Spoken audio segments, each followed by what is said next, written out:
కిడ్నీలో స్టోన్స్ సమస్య ప్రస్తుతం చాలా పెరిగిపోయింది. మానవ శరీరాన్ని సురక్షితంగా కాపాడే విషయంలో మూత్రపిండాలు ప్రధాన పాత్ర వహిస్తాయి. అలాంటి మూత్రపిండాలు జబ్బు పడితే మాత్రం ప్రాణాలకే ప్రమాదం. కిడ్నీలో స్టోన్స్ ఏర్పడటానికి కారణం ఏంటి? అలాగే గాల్ బ్లాడర్లో సమస్యలు ఎందుకు వస్తాయి? దీనివల్ల శరీరంలోని మిగతా అవయవాలపై ప్రభావం ఉంటుందా? హోమియోపతిలో వీటికి ఎలాంటి చికిత్స ఉంది? ఇలాంటి మరిన్ని విషయాలు హోమియోకేర్ ఇంటర్నేషనల్ వైద్యులు డాక్టర్ కుముద్ గారు ప్రస్తుతం మన స్టూడియోలో ఉన్నారు. వారిని అడిగి మరిన్ని విషయాలు తెలుసుకుందాం. అలాగే మీరు కాల్ చేసిన నంబర్లు 04023310680 and 716. Hello doctor. హలో. ముందుగా చెప్పండి, అసలు కిడ్నీలో స్టోన్స్ ఎందుకు వస్తాయి, రీజన్స్ ఏంటి? సో మన బాడీ లోపల 2 కిడ్నీస్ అనేది జనరల్గా ఉంటుంది. 2 కిడ్నీస్ అంటే రైట్ సైడ్ మరి లెఫ్ట్ సైడ్. ఈ 2 కిడ్నీస్ అనేది ఒక ట్యూబ్ ద్వారా యూరినరీ బ్లాడర్ అంటే మన యూరిన్ ఏదైతే పౌచ్లో స్టోర్ అనేది అవుతుంది దానికి మనం యూరినరీ బ్లాడర్ అనేది అంటూ ఉంటాం. సో ఈ ట్యూబ్కి మనం యూరెటర్ అనేది అంటూ ఉంటాం. కాకపోతే ఈ స్టోన్స్ కిడ్నీలో ఎలా వస్తున్నాయి అది అర్థం చేసుకోవాలంటే మనం బేసిక్ కిడ్నీ ఫంక్షన్స్ ఏముంటాయి, కిడ్నీది స్ట్రక్చర్ ఏది మనం అర్థం చేసుకోవాలి. సో జనరల్గా ఈ కిడ్నీ అనేది మన బాడీలో బ్యాక్ సైడ్ అండ్ కొంచెం పైకి అనేది ఉంటుంది.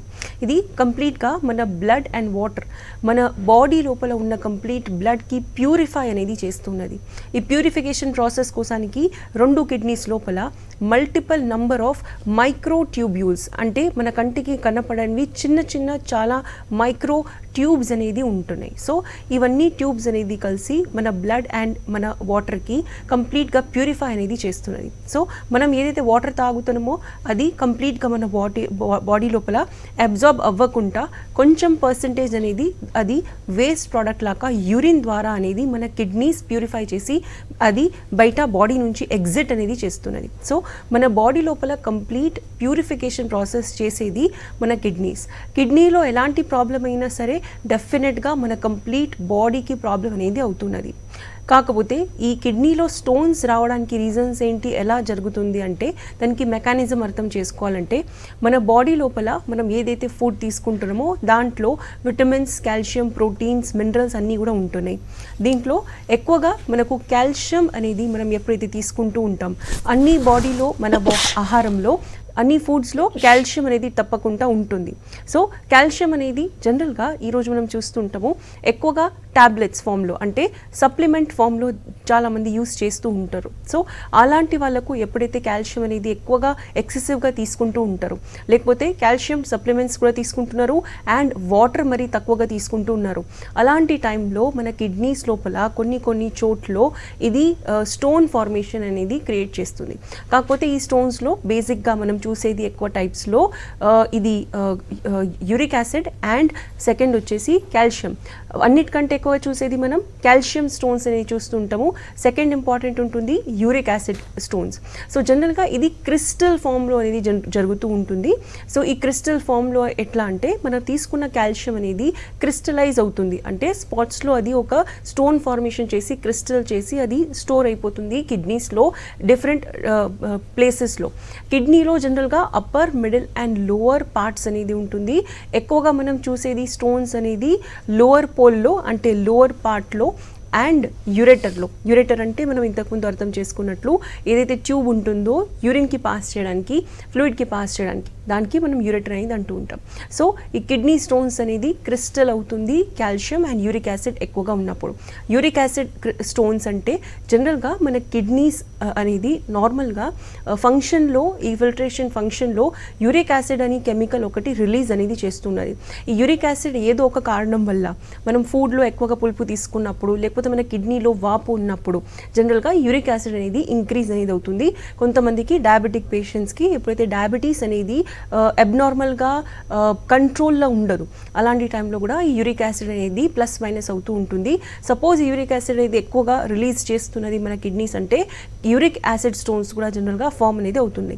ఈ 2 టైప్స్లో యూరిక్ యాసిడ్ అండ్ కాల్షియం క్రిస్టల్స్లో అన్నిటికంటే ఎక్కువగా హార్డ్ అండ్ నార్మల్గా వెళ్ళిపోవడానికి పాసిబుల్ ఉండనివి స్టోన్స్ అంటే కాల్షియం స్టోన్స్. సో మీకు సపోజ్ ఇవి స్టోన్స్ ఉన్నాయి అంటే మీకు అర్థమవుతుంది, మీకు డాక్టర్స్ చెప్తూ ఉంటారు అది కాల్షియం స్టోనా ఎలాంటి స్టోన్. సో ఇది టెస్ట్ ద్వారా మనకు అర్థమవుతుంది. కాల్షియం స్టోన్ ఉన్నదంటే డెఫినెట్గా దానికి మెడిసిన్స్ అనేది అవసరం ఉంటుంది.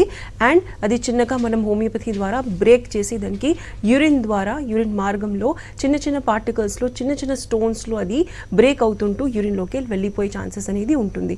ఇది కంప్లీట్గా యూరిన్ అనేది మనకు kidneys and urinary tract functions ఎలా ఉంటుంది, స్టోన్స్ ఎలా జరుగుతుంది, అది డెఫినెట్గా మనం అర్థం చేసుకుందాం ఇంకా ఫర్దర్గా. అండ్ ట్రీట్మెంట్ అనేది ఎలా ఉంటుంది అది అర్థం చేసుకుందాం. ఓకే అండి, ఈ స్టోన్స్ అనేవి ఎన్ని టైప్స్ ఉంటాయి? సో జనరల్గా ఇంతకుముందు మనం అర్థం చేసుకున్నట్లు దీంట్లో డిఫరెంట్ టైప్స్ అనేది ఉంటుంది. మనం ఎక్కువగా చూసే టైప్స్ అనేది కాల్షియం యూరిక్ యాసిడ్ స్టోన్స్ అనేది ఉంటుంది. థర్డ్ వచ్చేసి అనేది స్ట్రువైన్ అనేది ఉంటుంది. అది చాలా రేర్గా మనం చూస్తూ ఉంటాము. ఎక్కువగా మనకు పెయిన్ఫుల్గా అండ్ ఎక్కువగా ఇబ్బందిగా పెట్టేది అండ్ ఎక్కువగా మనం కామన్గా చూసేది calcium oxalate and calcium phosphate crystals. So calcium అనేది ఆక్సిలేట్ క్రిస్టల్స్ అనేది క్రియేట్ చేస్తుంది. యూరిన్లో ఏదైతే ఆక్సిలేట్స్ ఉంటాయో కాల్షియం అండ్ ఆక్సిలేట్ ఈజీగా ఒక బాండ్ అనేది క్రియేట్ చేస్తుంది. దాని ద్వారా మనకు కాల్షియం ఆక్సిలేట్ క్రిస్టల్స్ అనేది ఎక్కువగా మనం చూస్తుంటాం. సెకండ్ అనేది కాల్షియం ఫాస్ఫేట్. కాల్షియం ఫాస్ఫేట్ కూడా కాల్షియం ఆక్సిలేట్ లాగా ఈజీగా అనేది ఫామ్ అయ్యే క్రిస్టల్ అనేది ఉంటుంది. సో ఇవి రెండు అనేది మనం ఎక్కువగా చూస్తుంటాం. థర్డ్ అనేది యూరిక్ యాసిడ్. చాలా రేర్గా మనం స్ట్రువైన్ స్టోన్స్ అనేది చూస్తూ ఉంటాము. అది చాలా రేర్గా ఉంటుంది. అది సాఫ్ట్ ఉంటాయి, చాలా చిన్నగా ఉంటాయి. అండ్ జనరల్గా దాని సైజ్ అనేది డిఫరెంట్గా, కొంతమందిలో పెద్దగా ఉంటుంది, కొంతమందిలో చిన్నగా ఉంటుంది. కాకపోతే ఎక్కువగా మనకు సీరియస్గా వర్కౌట్ చేయాల్సింది, మనకు మెడికల్గా ట్రీట్మెంట్ అవసరం ఉంటుంది ఈ uric acid stones and calcium oxalate and calcium phosphate crystals. Okay అండి, కాలర్ కూడా లైన్లో ఉన్నారు. రమేష్ ఉప్పల్ నుంచి మాట్లాడండి, మీ సమస్యను చెప్పండి. హలో సార్ నమస్తే, మీ ప్రాబ్లం చెప్పండి, మీ ఏజ్ చెప్పండి, ఎగ్జాక్ట్గా మీకు ఏం ప్రాబ్లం ఉందో. నా ఏజ్ 57 మేడం. ఓకే కిడ్నీలో స్టోన్స్ ఉంటాయి మేడం. ఆపరేషన్ చేయకుండా హోమియో తోటి క్యూర్ అవుతాయని కొన్ని రోజులు మందు వాడాను. ఓకే తర్వాత ఏమైందంటే ఇక మామూలుగానే ఉన్నది. ఓకే అప్పుడప్పుడు పెయిన్ వస్తుంటది. రైట్. సో దానికోసము యూరిక్ యాసిడ్ టెస్ట్ చేయించాను. ఎస్. 5.8 ఉన్నది madam. Okay fine. Sugar normal ఉంది. ఓకే సార్, మీకు యూరిన్ పాస్ చేసేటప్పుడు లేకపోతే నార్మల్గా కూడా బ్యాక్ సైడ్ కానీ ఫ్రంట్ సైడ్ కానీ మీకు పెయిన్ అప్పుడప్పుడు వస్తూ ఉంటుందా నార్మల్గా? నార్మల్గా అంటే చెప్పలేము మేడం. అది కొద్దిగా యూరిన్ మాత్రం అప్పుడప్పుడు మంట లెక్క వస్తుంటది madam. Okay sir, urine yellow అట్లాంటి మీద ఏమైనా ఉంటుందా? వస్తుంటది మేడం. Okay sir fine. ఇది కాకుండా ఎల్లో వస్తుంటది, వాటర్ బాగా తాగినప్పుడు వైటే వస్తుంది. Yes yes yes. Okay sir fine sir, no problem sir. నేను మీకు కరెక్ట్గా దీనికి ఆన్సర్ ఇస్తాను. సో కాలర్ గారు అడిగింది ఏజ్ వచ్చేసి ఒక 50+ అనేది ఉంది, డయాబెటీస్ కంట్రోల్లో ఉన్నది. కాకపోతే స్టోన్స్ అనేది నార్మల్గా చెకప్ చేయించుకున్నప్పుడు కొంత వరకు ఉంటుండే అండ్ అది హోమియో ద్వారా నార్మల్గా ట్రీట్మెంట్ అనేది జరిగింది. కాకపోతే ఇప్పుడు ప్రెజెంట్గా యూరిన్ అనేది వాటర్ తక్కువ తీసుకున్నప్పుడు ఎల్లోగా వస్తుంది, అప్పుడప్పుడు పెయిన్ అనేది కూడా వస్తుంది యూరిన్ పాస్ చేసేటప్పుడు. సో క్వశ్చన్ ఏంటంటే ప్రెజెంట్గా కూడా చిన్న చిన్న 5.8 mm అలాంటి స్టోన్స్ అనేది ఉన్నాయి. సో జనరల్గా స్టోన్స్ అనేది 8 mm లేకపోతే 10 mm కంటే తక్కువగా ఉంటే డెఫినెట్గా అది హోమియోపతి మెడిసిన్స్ ద్వారా మీ సపోజ్ ఇంతకు ముందు ఎప్పుడైనా పాస్ట్లో గతంలో మీకు ట్రీట్మెంట్ జరిగింది. చాలామంది జనరల్గా సర్జరీ అనేది వద్దు అనుకున్న వాళ్ళు హోమియోపతి మెడిసిన్స్ అనేది తీసుకుంటూ ఉంటారు. హోమియోపతిలా జనరల్గా స్టోన్స్ అనేది బ్రేక్ చేసి దానికి చిన్న చిన్న స్టోన్స్, సపోజ్ ఒక 10 mm స్టోన్ అనేది ఉన్నది, దానికి అది ఒక మల్టిపుల్ నెంబర్ ఆఫ్ చిన్న చిన్న stones 4 mm 8 mm 6 mm 2 mm 1 mm అట్లా నంబర్ ఆఫ్ పార్ట్స్లో ఒక 10 mm స్టోన్కి జనరల్గా మన హోమియోపతి మెడిసిన్స్ బ్రేక్ చేసి దానికి యూరిన్ మార్గంలో అది జనరల్గా బాడీలోకి వెళ్ళి బయట అనేది జనరల్గా రిమూవ్ చేసేస్తూ ఉంటుంది. సో ఈ కేసులో నేను మీకు ఒక సజెషన్ ఇస్తాను సార్, మీరు వాటర్ అనేది మార్నింగ్ టైంలో ఎక్కువగా తీసుకోండి. యూరిన్లో మీకు మంట వస్తుందంటే డెఫినెట్గా బాడీ లోపల ఇంకా కిడ్నీలో స్టోన్స్ కొన్ని కొన్ని ఉన్నాయి అండ్ మీకు వాటర్ అనేది కొంచెం బాడీలో స్టిల్ ఇంకా తక్కువగా వెళ్తుంది. జనరల్గా మన బాడీకి అవసరం ఉన్నంత వాటర్ అనేది ఉంటుంది 4 to 6 లీటర్స్ డిపెండింగ్ అపాన్ మన ఏజ్, హైట్ అండ్ వెయిట్. జనరల్గా ఇలాంటి కేసెస్లో ఒక 4 లీటర్స్ వాటర్ అవసరం ఉంటుంది. కాకపోతే ఒకటేసారి వాటర్ కన్జ్యూమ్ చేయకుండా మీరు కొంచెం కొంచెం అమౌంట్లో డైలీ 4 లీటర్స్ తీసుకోండి. అండ్ సెకండ్ అనేది మీరు మళ్ళీ ఒక 3 మంత్స్కి ఒక్కసారి యూఎస్జీ అబ్డామ్ అనేది మీరు కరెక్ట్గా చేస్తూ ఉండండి. వాటర్ ప్రెజెంట్గా ఎక్కువగా తీసుకోండి. చిన్న సైజ్వి స్టోన్స్ ఉంటాయి, అది వాటర్ ఎక్కువగా తాగితే మనం జనరల్గా అది యూరిన్లోకి వెళ్ళి స్టోన్ అనేది ఫాస్ట్గా పాస్ అయిపోతుంది. ఇలాంటి కాల్షియం స్టోన్స్ కూడా డెఫినెట్గా పాస్ అయ్యే ఛాన్సెస్ ఉంటుంది. సెకండ్ అనేది మీరు కావాలంటే అగైన్ ఒకసారి హోమియోపతి అనేది స్టార్ట్ చేసుకోవచ్చు. కాకపోతే మీ ఫుడ్లో అనేది హెవీ కాల్షియం అంటే మిల్క్ అనేది మీరు ఎక్కువగా లావుగా ఉన్నది, క్రీమ్ ఎక్కువగా ఉన్న మిల్క్ అనేది తాగండి. టోన్డ్ మిల్క్ అనేది తాగండి, దేంట్లో ఫ్యాట్ తక్కువ ఉంటుందో అలాంటివి తీసుకోండి. మీరు టీ అనేది తీసుకుంటే కూడా అది కొంచెం దాంట్లో వాటర్ ఎక్కువ యూస్ చేసి మీరు ప్రిపేర్ అనేది చేయండి. ఇలాంటి చిన్న చిన్న ప్రికాషన్స్ చేసుకుంటూ అగైన్ ఒక 2-3 మంత్స్ మీరు హోమియోపతి మెడిసిన్స్ కోర్స్ యూస్ చేస్తే మళ్ళీ ఇది రిపిటేషన్ స్టాప్ అయిపోతుంది.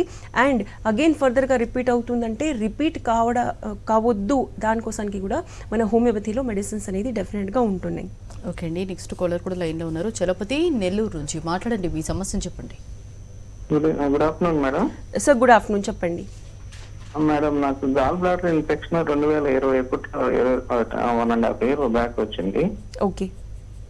ఇప్పుడు అది రిపీట్ అదేంటంటే డాక్టర్ చెప్పింది ఏంటంటే ఏదన్నా మీకు పడని ఫుడ్ తింటే ఆ విధంగా వస్తుంది అన్నారు. ఓకే. అది ఇప్పుడు రిపీట్ అయ్యి హెవీ పెయిన్ వచ్చింది, ఇన్ఫెక్షన్ ఉందని చెప్పారు. రైట్. ఇప్పుడు దానికి సర్జరీ అవసరం అవుతుందా లేకపోతే దానికి ఏమన్నా మన దాంట్లో మెడిసిన్స్ ఉన్నాయి? సార్ మీకు ప్రెజెంట్గా గాల్ బ్లాడర్వి రిపోర్ట్స్ చేసుకున్నప్పుడు దాంట్లో అబ్నార్మాలిటీస్ ఎక్కువగా వచ్చినాయా, మామూలుగా వచ్చినాయా? రిపోర్ట్స్ మీరు చేయించుకున్నారా లేటెస్ట్గా? అబ్నార్మల్ గా ఉన్నాయి మేడం. అబ్నార్మల్గా ఉన్నాయి. ఓకే సార్, డెఫినెట్గా సార్ మీరు హైదరాబాద్లో ఉంటున్నారంటే నేను మీకు ఆన్సర్ ఇస్తాను సార్. మీరు హైదరాబాద్లో ఉంటున్నారంటే డెఫినెట్గా సార్ మీ రిపోర్ట్స్ అనేది తీసుకొని రండి ఒకసారి హోమియోకేర్ ఇంటర్నేషనల్లో. మీరు దగ్గరలో మీకు ఎక్కడైతే బ్రాంచెస్ ఉన్నాయో మీకు అర్థమవుతుంది. ప్రెజెంట్గా మనం రిపోర్ట్స్ చూసిన తర్వాత మాత్రమే మనం చెప్పగలము మీకు ట్రీట్మెంట్ అనేది ఎంతవరకు సాధ్యంగా ఉన్నది. డెఫినెట్గా మీకు పెయిన్ వస్తుంది అండ్ రిపోర్ట్స్ అబ్నార్మల్గా ఉన్నాయి అంటే ఇన్ఫెక్షన్ 1.5 year క్రితం జరిగిందంటే డెఫినెట్గా మీకు యాక్టివ్ ఫేజ్లో ఉన్నారు. మెడిసిన్స్ పనిచేయడానికి ఫాస్ట్గా ఇప్పుడు పాసిబిలిటీ ఉన్నది. మీ నెక్స్ట్ 2-3 days లోపల అపాయింట్మెంట్ తీసుకొని మీ నియరెస్ట్ బ్రాంచ్కి ఒకసారి కన్సల్ట్ అవ్వండి. పాసిబిలిటీ ఉన్నది, బట్ ప్రెజెంట్గా రిపోర్ట్స్ చూసిన తర్వాత మాత్రమే మనం కన్ఫర్మ్గా అనేది చెప్పగలము. జనరల్గా కిడ్నీ స్టోన్స్కి సర్జరీ చేయించుకుంటూ ఉంటారు చాలామంది, మళ్ళీ రిపీట్ అవుతాయా? సో జనరల్గా ఈ కిడ్నీ స్టోన్స్కి ఒక ప్రాబ్లం అనేది ఉంటుంది. ఇది రిపిటేషన్ అనేది చాలా తొందరగా అవుతుంది. కొంతమందికి ఈ టెండెన్సీ కూడా ఉంటుంది. టెండెన్సీ అంటే కిడ్నీ స్టోన్స్లో జనరల్గా వాళ్ళకు అలవాటు అయిపోతుంది బాడీకి. అలవాటు అంటే ఎవ్రీ 2 years కానీ, ఎవ్రీ 1.5 year కానీ, ఎవ్రీ 3 years కానీ వాటర్ చేంజ్ అయినప్పుడు, ప్లేస్ చేంజ్ అయినప్పుడు, ఫుడ్ చేంజ్ అయినప్పుడు వెంటనే వాళ్ళకు ఈ స్టోన్స్ అనేది జనరల్గా వస్తూ ఉంటున్నాయి. సో జనరల్గా ఈ ప్రాబ్లమ్కి మనం tendency of getting kidney stones అనేది మనం అంటూ ఉంటాం.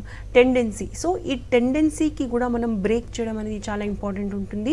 జనరల్గా ఎవరికైతే బాడీలో ఈ టెండెన్సీ అనేది జనరల్గా కంప్లీట్గా ఎస్టాబ్లిష్ అయిపోయింది వాళ్ళకు మెడిసిన్ అనేది కంపల్సరీ వాడాల్సి ఉంటుంది. సర్జరీ చేసుకున్న తర్వాత కూడా మన హోమియోకేర్లో మనం చూసిన కండిషన్స్లో సర్జరీ అయిపోయిన తర్వాత కూడా సెకండ్ టైం కానీ థర్డ్ టైం కూడా ఈ స్టోన్స్ అనేది రిపీట్ అవుతుంది. అలాంటి అప్పుడు పేషెంట్ డెఫినెట్గా సర్జరీ లేకుండానే, బికాస్ ఒకసారి సర్జరీ అయ్యింది, ఈవెన్ ఈరోజు మంచి అడ్వాన్స్ టెక్నాలజీ అయినప్పటికీ కూడా అది మేజర్ సర్జరీ కాకుండా చిన్న సర్జరీస్లో కూడా ఇది జనరల్గా పాసిబుల్ ఉంటుంది. అయినప్పటికీ కూడా సెకండ్ టైం థర్డ్ టైం వచ్చినప్పుడు చాలామంది 90% పేషెంట్స్ అనేది జనరల్గా సర్జరీ లేకుండా, ఈ మైనర్ సర్జరీ కూడా లేకుండా ఓన్లీ మెడిసిన్స్ ద్వారా అండ్ డయట్ ద్వారానే తగ్గించుకోవాలనుకుంటున్నారు. అలాంటి అప్పుడు డెఫినెట్గా మన హోమియోపతి మెడిసిన్స్ మీ దగ్గరలో ఉన్న హోమియోకేర్ ఇంటర్నేషనల్ లేకపోతే మీ ఎక్కడైనా మంచి క్లినిక్స్లో డెఫినెట్గా మీరు హోమియోపతి యూస్ చేస్తే ఈ సర్జరీ లేకుండా మీకు టెండెన్సీ ఏదైతే జరుగుతుందో బాడీ లోపల కిడ్నీ స్టోన్స్ రావడానికి అది మీరు తప్పకుండా రివర్స్ అనేది కంప్లీట్గా చేసుకోవచ్చు. అండ్ దాని తర్వాత ట్రీట్మెంట్ అయిపోయిన తర్వాత మీకు డాక్టర్స్ అనేది కొన్ని సజెషన్స్ ఇస్తారు. మీ లైఫ్ టైం అది ఫాలో చేస్తే మీకు మళ్ళీ ఈ స్టోన్స్ రావడం అనేది స్టాప్ అయిపోతుంది. ఓకే అండి, నెక్స్ట్ కాలర్ కూడా లైన్లో ఉన్నారు. రాజు అమలాపురం నుంచి మాట్లాడండి, మీ సమస్యను చెప్పండి. హలో సార్ నమస్తే, చెప్పండి సార్ మీ ప్రాబ్లం చెప్పండి. కిడ్నీలో స్టోన్స్ ఉన్నాయండి. Okay sir, okay sir. Kidney stones ఉన్నాయి, ఎప్పటి నుంచి ఉన్నాయి, మీ ట్రీట్మెంట్ వాడుతున్నారా వాడట్లేరా? హలో సార్, చెప్పండి సార్. నాకు కాళ్ళగడ్డలు స్టోన్స్ ఉన్నాయి 3 నెలల నుంచి. రైట్, ట్రీట్మెంట్ వాడుతున్నారా సార్? ట్రీట్మెంట్ మెడిసిన్స్ వాడుతున్నారా? తీసుకోవడం కొడుకు శుభ్రంగా ఉంటుంది. ఓకే సార్, స్టోన్ సైజ్ ఏమైనా మీకు తెలుసా? 8 mm ఒకటి 6 mm. Okay sir, okay. మీకు యూరిన్లో మంట అవన్నీ ప్రాబ్లమ్స్ ఏమైనా జరుగుతున్నాయా ప్రెసెంట్గా? Okay sir, fine. నేను మీకు ఆన్సర్ ఇస్తాను సార్. సో కాలర్ గారు అడిగింది, ఒక 3 months నుంచి కిడ్నీలో స్టోన్స్ ఉన్నాయి. 6 mm కానీ 8 mm కానీ, ఒక దాంట్లో 6 mm ఒక దాంట్లో 8 mm అనేది ఉంది. సో జనరల్గా సర్జరీ అనేది ఎప్పుడు అవసరం వస్తుంది? 10 mm కానీ 12 mm కంటే ఎక్కువగా ఉన్నప్పుడు. మ్యాక్సిమం సైజ్ అనేది ఒక 12 mm అనేది ఉంటుంది. మనకు 10 mm కంటే తక్కువగా సైజ్ 6 mm 8 mm అనేది నార్మల్గా మెడిసిన్స్ ద్వారా ఇది కంప్లీట్గా స్టోన్స్ అనేది పడిపోతుంటాయి యూరిన్లో. ఇంతకుముందు మనం డిస్కస్ చేసుకున్నట్లు ఒక చిన్నగా 6 mm స్టోన్ ఉంది, 8 mm స్టోన్ ఉంది అంటే అది 3-4 చిన్న స్టోన్స్లో 1 mm 2 mm 3 mm అలాంటి చిన్న స్టోన్స్లో అది పీసెస్లో బ్రేక్ అయిపోతుంది అండ్ యూరిన్ ద్వారా అది జనరల్గా వెళ్ళిపోతూ ఉంటుంది. సో ఇలాంటి కండిషన్లో మీకు ప్రెజెంట్గా మీరు వాటర్ మార్నింగ్ టైంలో ఎక్కువగా తీసుకోండి. ఎవరికైతే స్టోన్ ప్రాబ్లం ఉంది, యాక్టివ్గా ఉన్నది లేకపోతే గతంలో ఉన్నది అంటే డెఫినెట్గా మీరు వాటర్ ఎక్కువగా తీసుకోవాలి. కాకపోతే మీకు కిడ్నీలో వాపు ఉన్నది అంటే మీకు నార్మల్గా రిపోర్ట్స్లో యూఎస్జీ అబ్డామిన్ కానీ ఎక్స్రే చేపించినప్పుడు మీకు తెలుస్తుంది కిడ్నీలో వాపు ఉన్నదని మీకు డాక్టర్స్ ఎక్స్ప్లెయిన్ చేస్తూ ఉంటారు. కిడ్నీలో వాపు ఉన్న కండిషన్స్లో ఎవరైనా సరే కిడ్నీ స్టోన్స్ ఉన్నా లేకున్నా, కిడ్నీలో వాపు ఉన్నదంటే డెఫినెట్గా మీరు వాటర్ ఫుల్ డేలో ఎక్కువగా తీసుకోవాలి. కాకపోతే ఒకటేసారి ఒక టైంలో ఎక్కువగా తీసుకోదు. కొంతమంది వాటర్ ఎక్కువగా తీసుకోవాలి అన్నప్పుడు డాక్టర్స్ ఇలాంటి సజెషన్ ఇచ్చినప్పుడు వాళ్ళు ఒకటేసారి వాటర్ ఎక్కువగా తీసుకుంటుంటారు. దీని ద్వారా మీకు ఈ కిడ్నీలో స్వెల్లింగ్ కూడా ఫాస్ట్గా పెరుగుతుంది. అలాంటప్పుడు మీ కిడ్నీ మీద ఇంకెక్కువ డ్యామేజ్ అయ్యే ఛాన్సెస్ ఉంటుంది. సో డెఫినెట్గా మీరు వాటర్ ఎక్కువగా తీసుకోవాలి, కాకపోతే కొంచెం క్వాంటిటీస్లో తీసుకోవాలి. ఒకటేసారి వాటర్ అనేది ఎక్కువగా తీసుకోదు. అండ్ మీ కండిషన్లో ప్రెజెంట్గా హోమియోపతి ద్వారా 100% 6 mm కానీ 8 mm ఇవి 2 స్టోన్స్ కూడా కంప్లీట్గా క్యూర్ అవుతుంది. ఒక 6 to 8 months ట్రీట్మెంట్ అనేది కంపల్సరీ ఉంటుంది. దాని తర్వాత అగైన్ మీరు ఎవ్రీ 6 monthsకి యూఎస్జీ అబ్డామిన్ చేయించుకొని లేకపోతే సిటీ స్కాన్ అబ్డామిన్ చేయించుకొని మీకు ఎంత mm స్టోన్ ఉంది అది అర్థం చేసుకొని మళ్ళీ ఫర్దర్గా అగైన్ 6 months మీరు కంటిన్యూ చేసుకోవచ్చు. మీకు కంప్లీట్గా రిపిటేషన్ పోవాలంటే ఒక 1 year వరకు ట్రీట్మెంట్ అనేది అవసరం వస్తుంది. బికాజ్ రిపిటేషన్ టెండెన్సీకి తగ్గడానికి టైం అనేది కొంచెం ఎక్కువగా అవసరం వస్తుంది. ఓకే అండి, నెక్స్ట్ కాలర్ కూడా లైన్లో ఉన్నారు. జ్యోతి చిత్తూరు నుంచి మాట్లాడండి, మీ సమస్యను చెప్పండి. హలో, నమస్తే జ్యోతి గారు. హలో జ్యోతి గారు మాట్లాడండి.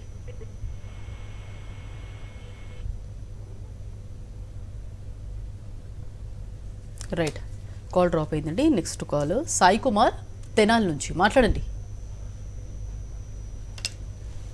రైట్ అండి, కంటిన్యూ చేయండి. సో జనరల్గా ఈ కిడ్నీ స్టోన్స్లో ఒక ఇంపార్టెంట్ క్వశ్చన్ అనేది ఉంటుంది, సర్జరీ అన్ని కేసెస్లో అవసరం ఉందా లేదా. సో ఇదొక క్వశ్చన్ అనేది రిపీటెడ్గా వస్తూ ఉంటుంది.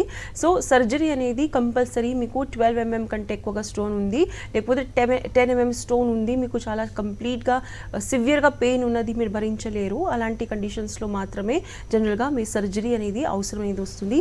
కాకపోతే ఓన్లీ మెడిసిన్ ద్వారా మీరు తగ్గించుకోవాలనుకుంటే 10 mm వరకు కంపల్సరీ మీకు స్టోన్స్ అనేది హోమియోపతిలో తగ్గుతుంది. అన్ని సర్జికల్ కేసెస్లో అన్ని కండిషన్స్లో సర్జరీ అనేది అవసరం ఉండదు. ఓకే అండి, నెక్స్ట్ కాలర్ కూడా లైన్లో ఉన్నారు. రాజు నెల్లూరు నుంచి మాట్లాడండి, మీ సమస్యను చెప్పండి. నమస్తే మేడం గారండి. సార్ నమస్తే, చెప్పండి. వచ్చిందండి నన్ను రీసెంట్ గా పెయిన్ ఇచ్చింది చూస్తే 10 mm ఉన్నారండి. ఇప్పుడు క్యూర్ అవుతానికి అవకాశం ఉందండి. ఓకే సార్, వేరే హెల్త్ ఇష్యూస్ ఏమైనా ఉన్నాయా, డయాబెటీస్, బీపీ అట్లాంటివి? అలాంటి ఏం లేవండి. ఓకే సార్, ఫైన్ సార్, నేను మీకు ఆన్సర్ ఇస్తాను సార్. సో కాలర్ గారు అడిగింది రిపీటెడ్గా ఇలాంటి స్టోన్స్ ప్రాబ్లం అయితే వస్తున్నాయి, సో ఎంతవరకు తగ్గుతుంది. ఎస్, మీరు ఒకసారి రిపోర్ట్స్ తీసుకొని మీరు హోమియోకే ఇంటర్నేషనల్లో కన్సల్ట్ అవ్వండి సార్. మీ రిపోర్ట్స్ అండ్ మీ లక్షణాలు బట్టి మీకు ప్రెజెంట్గా యాక్టివ్ కండిషన్లో ఉంది కాబట్టి తగ్గే ఛాన్సెస్ ఎక్కువగా ఉన్నాయి. కాకపోతే మీరు రిపోర్ట్స్ తీసుకొని దగ్గరలో ఒక నెక్స్ట్ 2-3 డేస్లో కంపల్సరీ మీరు కన్సల్ట్ అవ్వండి సార్. పాసిబుల్ అనేది డెఫినెట్గా ఉన్నది. ఓకే అండి, నెక్స్ట్ కాలర్ కూడా లైన్లో ఉన్నారు. జ్యోతి చిత్తూరు నుంచి మాట్లాడండి, మీ సమస్యను చెప్పండి. హలో, నా పేరు జ్యోతి అండి. ఎస్, నమస్తే మ్యామ్, చెప్పండి. నమస్తే. గాల్బ్లాడర్లో స్టోన్స్ ఉన్నాయండి. దాని మీకు యొక్క సైజ్ వచ్చి 4 to 6 mm అని చెప్పారు. ఓకే, కంప్లైంట్స్ ఉన్నాయా, పెయిన్ అవన్నీ వస్తున్నాయా? పెయిన్ అయితే వస్తుందండి. పెయిన్ రావటం వల్లే అబ్డామినల్ స్కాన్ చేయించుకుంటే స్టోన్స్ ఉన్నాయని తెలిసింది. ఓకే జ్యోతి గారు, మీకు వేరే health issues, diabetes, BP, thyroid ఇట్లాంటివి ఏమైనా అంటే ఉన్నాయా? ప్రెగ్నెన్సీలో ఉన్నప్పుడు డయాబెటీస్ వచ్చింది, ఇప్పుడైతే లేదండి. ఆఫ్టర్ డెలివరీ తర్వాత నాకు డెలివరీ అయ్యి 2.5 months అవుతుంది అంతే. 2.5 months. Okay, gas acidity, constipation లాంటి ప్రాబ్లమ్స్ ఏమైనా ఉన్నాయా? ఇప్పుడు అంటే ప్రెగ్నెన్సీలో ఏం లేదు, డెలివరీ తర్వాతే అప్పుడప్పుడు కాన్స్టిపేషన్ ప్రాబ్లం ఉంటుంది నార్మల్ గా. Okay fine. మార్నింగ్ లేసినప్పుడు వామిటింగ్ సెన్సేషన్ లాంటిది, లేకపోతే వాటర్ పుల్లటివి వాటర్ అట్లాంటివి ఏమైనా మీకు వస్తున్నాయా మార్నింగ్ లేసినప్పుడు? లేదండి, అలాంటి ఇష్యూస్ అయితే ఏం లేవు. ఓకే అండి, ఫైన్. నేను మీకు ఆన్సర్ ఇస్తాను. సో కాలర్ గారు అడిగినట్లు ప్రెజెంట్గా 4 mm గాల్ బ్లాడర్ స్టోన్ ఉంది, 4 to 6 mm అనేది ఉంది. గ్యాస్ అసిడిటీ, కాన్స్టిపేషన్ లాంటి ఎలాంటి ప్రాబ్లమ్స్ లేవు, కాకపోతే పెయిన్ వచ్చింది కాబట్టి యూఎస్జీ అబ్డామిన్ అనేది చెప్పించుకున్నారు. సో నార్మల్గా గాల్ బ్లాడర్ అనేది మనకు ఈ రైట్ చెస్ట్ దగ్గర కింద ఇక్కడ అనేది ఉంటుంది. సపోజ్ మీకు ఇక్కడ ఎప్పుడైనా పెయిన్ వస్తుంది అంటే డెఫినెట్గా మీరు డాక్టర్ దగ్గర వెళ్ళి ఇమ్మీడియట్గా చూయించుకోవాలి. ఇది గాల్ బ్లాడర్ స్టోన్ కానీ లీవర్లో వాపు వచ్చే ఛాన్సెస్ అనేది ఉంటుంది. సో డెఫినెట్గా మీరు ఒకసారి రిపోర్ట్స్ తీసుకొని హోమియోకేర్ ఇంటర్నేషనల్కి కన్సల్ట్ అవ్వండి. ఇది రివర్సిబుల్ ఉన్నది, మీరు ఆల్రెడీ ఫీడింగ్స్ ఫేజ్లో ఉన్నారు, అయినప్పటికీ కూడా మెడిసిన్స్ మీరు వాడుకోవచ్చు. ఓకే అండి, కిడ్నీలో స్టోన్స్ గురించి చాలా డీటెయిల్గా ఎక్స్ప్లెయిన్ చేశారండి. Thank you.